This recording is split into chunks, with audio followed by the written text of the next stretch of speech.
What if you were forced to flee a country where the very act of escaping meant risking not just your own life, but the lives of every member of your family? What if the desire to be free meant a sentence for everyone you love? Imagine for a moment living in a place where you can't freely express even your simplest thoughts, where every word you speak might be monitored, misinterpreted, or used against you. Imagine never being allowed to travel abroad, having no access to the internet, not even the freedom to choose how to wear your hair, what music to listen to, or what books to read, unless the state gives you explicit permission.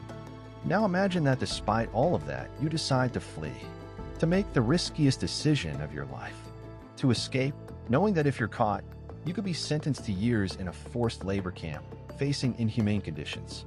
And not just you, your parents, your siblings, your children. Any loved one could share your fate simply for being connected to you.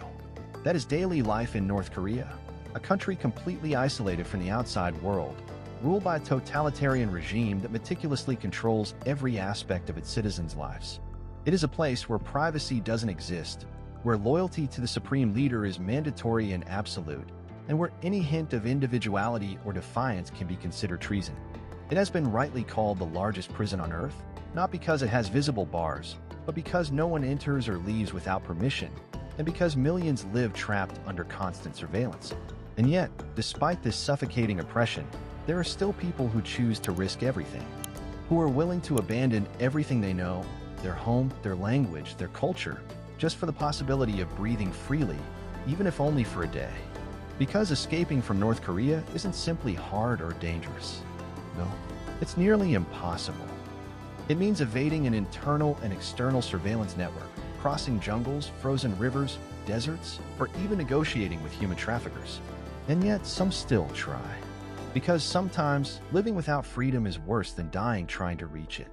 Some people, despite fear, despair, and overwhelming risk, still dream of one thing: reaching South Korea. Why that destination in particular?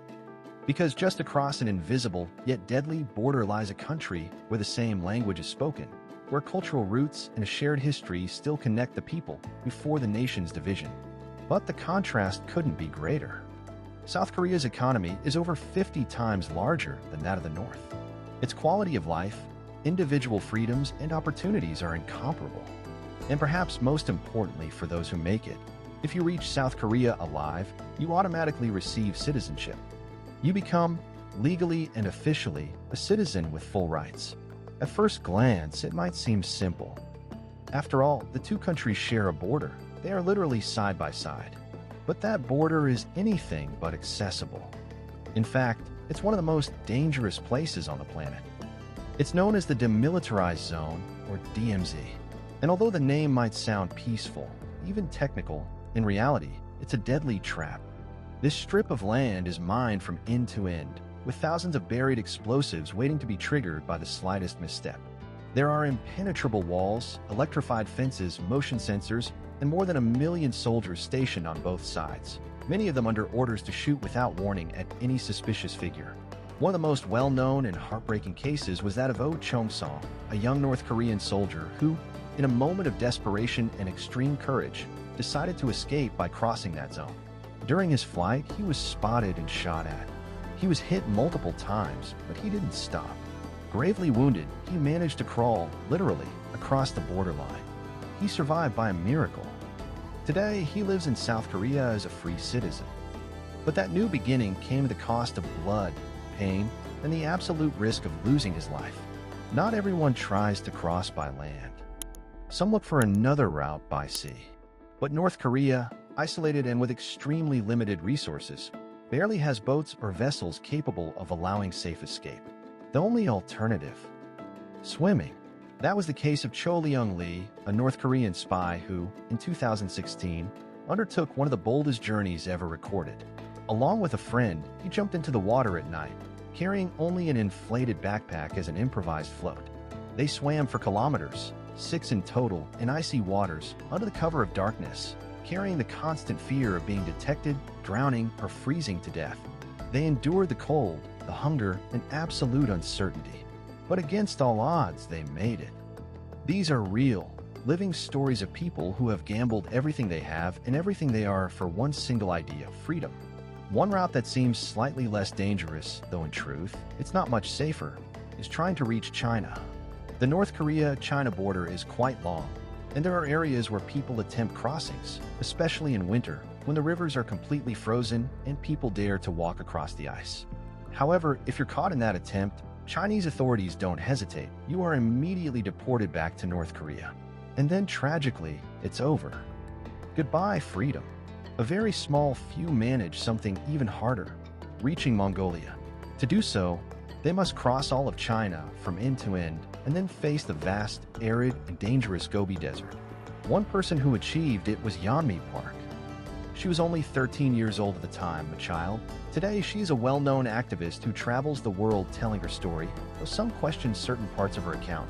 Still, no one doubts that she survived and made it out alive. That's a fact. The most common route, the one most frequently used today, is another. It involves crossing China from north to south, all the way to Thailand. It's a much longer journey, one that could take weeks or even months, but it's considered the safest. If you're lucky, very lucky. Many North Korean defectors take this path using trains or buses. They often head toward the Chinese city of Kunming. From there begins an odyssey on foot or via precarious transport. They must cross dense jungles, rushing rivers, and multiple countries that don't want them and won't accept them. If all goes well, and they manage to avoid the authorities, they eventually reach Thailand. And there, once again, if luck is on their side, they are sent to South Korea to begin a new life. But this journey is not only physically and emotionally grueling, it's also extremely expensive. Money is needed, and a lot of it. Many have to pay up to $25,000 to intermediaries or guides who specialize in helping defectors escape. One such example is Jo Eun-sil, who managed to cross the entire route with help from these people. But others are not so lucky. Like Park Hyung-ho and his father, who lived through an actual nightmare. They were hunted, forced to hide in cemeteries for days, arrested multiple times, and were occasionally separated. Their journey wasn't short. It lasted over a full year, and they covered more than 8,000 kilometers, facing fear, hunger, and countless hardships. And even in cases where the unimaginable happens, escaping North Korea alive and finally reaching South Korea, the danger doesn't entirely vanish. The risk remains. The threat doesn't disappear just because you cross the border. Some defectors, after having secured their freedom, have later been tracked, hunted, and even kidnapped, even when they were already in foreign countries that should have offered them protection. One of the most chilling cases was that of Jin Jong-suk, a North Korean woman who managed to flee and reach China, hoping for a new life far from the regime's grip. But instead of safety, she found a trap. She was deceived, captured, and deported back to North Korea, where she was sent to a concentration camp. She died there in inhumane conditions, never having known the true freedom she risked so much to find. Her story is just one of many others that will never be told. Because North Korea is not just an isolated country or a totalitarian state. It is, at its core, a nation-sized prison, a vast system of control, surveillance, and repression where every citizen is locked in an invisible cell from birth. A place where any attempt to exercise individual freedom, be it thinking differently, believing something else, or simply wanting to leave, comes at a steep price. And that price is often life itself. Escaping from North Korea is not a simple journey. It's not a romantic adventure. It is a desperate mission, a total gamble. It is choosing between living in chains or dying trying to break them. And those who do it, do so knowing the odds are against them. That every step might be their last, but also that every step brings them just a little closer to the hope of a different future. So now I ask you with complete sincerity, if you were in that situation, if you lived there, would you escape? Would you make that choice, knowing all that's at stake? Which route would you try?